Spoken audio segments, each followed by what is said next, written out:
खुलुमबाय। साफ्रोमखौबो गोजोन फुंबिलिनि गाहाम हामलायहरनायखौ जासिहरनाय थाबाय आरो साफ्रोमखौबो आंनि फुंबिलि रादाब इउटिउब चेनेलाव बरायनाय बावहरबाय। आंनि मुङा फुंबिलि बसुमतारी। दिनै 27 फेब्रुआरि।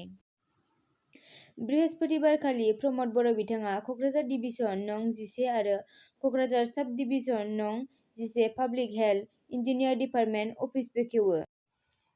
बे मावख'नि गेजेरजों बिटिआर ओनसोलनि गासै देहायारि जेंना आरो दैनि जेंनाया सुस्रांजागोन होनना बुंथियो आरो बिथाङा खौरांगिरिफोरनि सिगाङाव बुंबावो दि बिटिआरनि बांसिन बाजेटखौ सोलोंथाइ आरो रांखान्थि जौगानायनि थाखाय बाहायगोन होनना बुंथिदों आरो आबाद थाखोखौबो बांसिन नोजोर होगोन होनना बुंथिदों।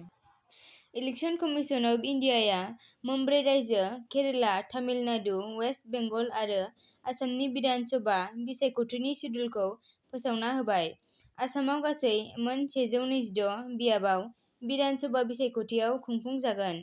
मोन 3 खोलोबआव बिधान सभा बिसायख'थिखौ खुंफुंगोन। आसामाव गिबि खोलोबआव 47 बियाबाव 27 मार्च खालि भट होनाय जागोन। नैथि खोलोबआव 49 बियाबाव 1 एप्रिल खालि आरो थामथि खोलोबआव 48 बियाबाव 6 एप्रिल खालि भट होनाय जागोन।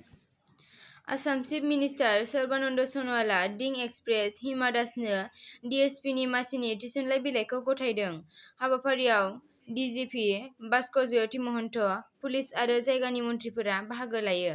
हाबाफारिखौ बिबुंसारनानै आसामनि गाहाय मन्थ्रि सर्बानन्द सन'वालआ साफ्रोमबो गोदानै थिसनजानाय पुलिस बिबानगिरिफोरखौ गावनि हाबाखौ सैथो आरो न्यायै मावलांनो थाखाय आरज गाबो। भारतआव बानायजानाय कभिड भेक्सिनखौ नांजाबनाय हादर आरो माखासे गोरिब हादरफोरनो दान होदों। 20 जानुवारि खालि भुटाननो 1,50,000 कर'ना भेक्सिन हरदों। बे सानखालिनो मालदीवनोबो 1,50,000 भेक्सिन हरदों आरो बांलादेशनो 20 लाख, नेपालनो 10 लाख, म्यानमारनो 15 लाख, श्रीलंकानो 5 लाख, आफ्रिकानो 15,000, आफगानिस्ताननो 5 लाख आरो केरिकमनो 5 लाख भेक्सिन हरदों। गुबुन हादरखौ मदद होनानै भारत हादरा बाख्नायजादों।